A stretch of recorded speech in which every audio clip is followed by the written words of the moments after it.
Cutout అదిరిందయ్యా. ఇతని వెనకుంటే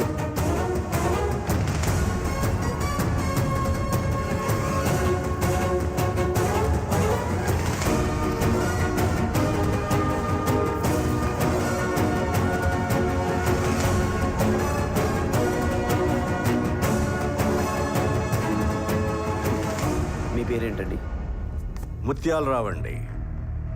నా కష్టాలు పడి పార్టీకి తెగ సేవలు చేశానండి.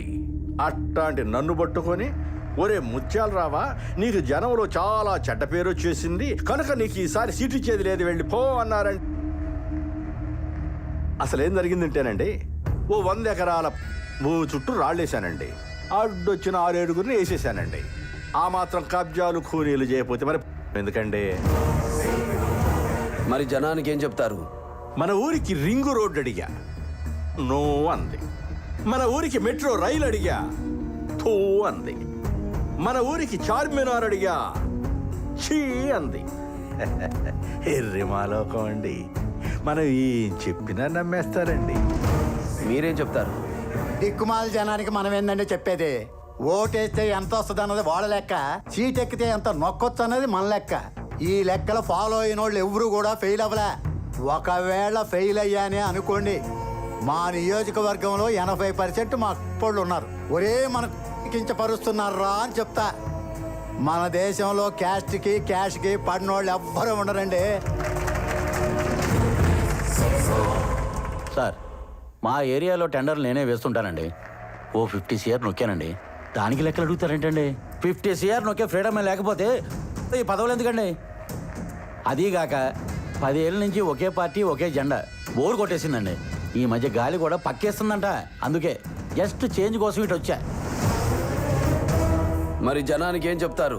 అబ్బే అడగరండి. ఆల్రెడీ మనం నొక్కేసిన 50 CRలో ఒక CRతో క్రికెట్ కిట్లు ల్యాప్టాప్లు పంపిణీ చేశాంగా. ఇప్పుడు జనాల మధ్య ఉన్న పంచి డైలాగ్ ఏంటో తెలుసా? ఎవడ మాత్రం తింటలేదు, మా ఓడి తింటే తప్పేంటని. పైగా మనోడు అప్పుడే 50 కోట్లు నొక్కేసాడంటరా. ఆయన్ని చూసి నేర్చుకోండి రోడ్డు మూలగా తీసుకున్నారే తప్ప వాళ్ళు నేను నొక్కేస్తున్నానని ఎవరో పట్టించుకోవట్లేదు సార్. సార్ 100 కొడితేనే సచిన్, 100 CR నొక్కితేనే పొలిటీషియన్ సార్. ఇదే ప్రజెంట్ జనాలు తీరేయండి. దీనికి మీరు ఫిక్స్ అయిపోయింది. జనం అని అడగబాకండి. మీలో మీ ప్రాంతంలో జనానికి సమస్య ఉంది, దానికి న్యాయం జరగట్లేదు కాబట్టి పార్టీ మారుతున్నాం అని ఒక్కరు కూడా లేరా? చూసారా సార్ అందరూ ఎలా ఉన్నారు?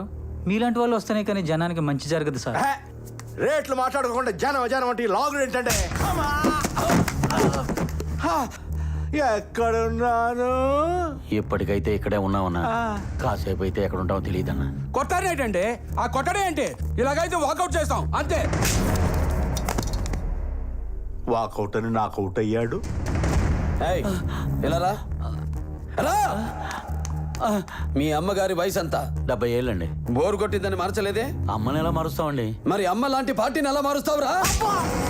ఎంతో మంది మహానుభావులు కూర్చున్న కుర్చీ మీద జితేందర్ లాంటి దుర్మార్గుడు కూర్చోకూడదని మిమ్మల్ని ఇక్కడికి పిలిపించాను. మీలో ఏ ఒక్కడికి జనం మీద రెస్పెక్ట్ లేదని అర్థమైంది.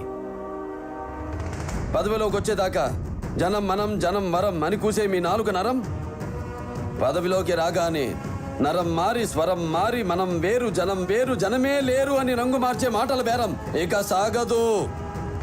ఈ రోజు నుంచి గడప గడపకి వెళ్ళి ప్రజల సమస్యలేంటో తెలుసుకొని తీర్చాలి. లేదంటే మీ లైఫ్ టైం ఎక్స్పైర్ అయినట్టే. మీ కేర్ఫుల్, మీ కేర్ఫుల్. ఆయన ఏం చెప్పారో విన్నారుగా. ఇకనైనా మారదాం పదండి.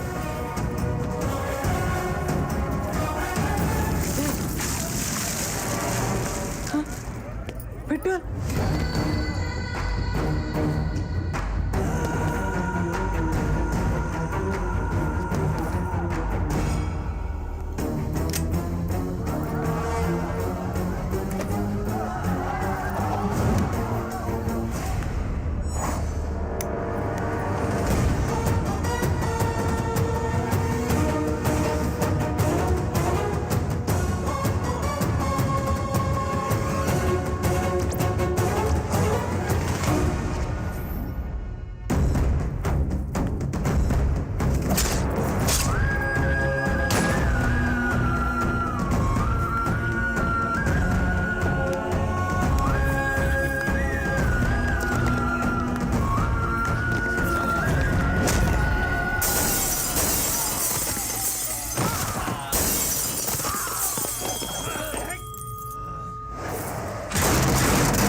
పడి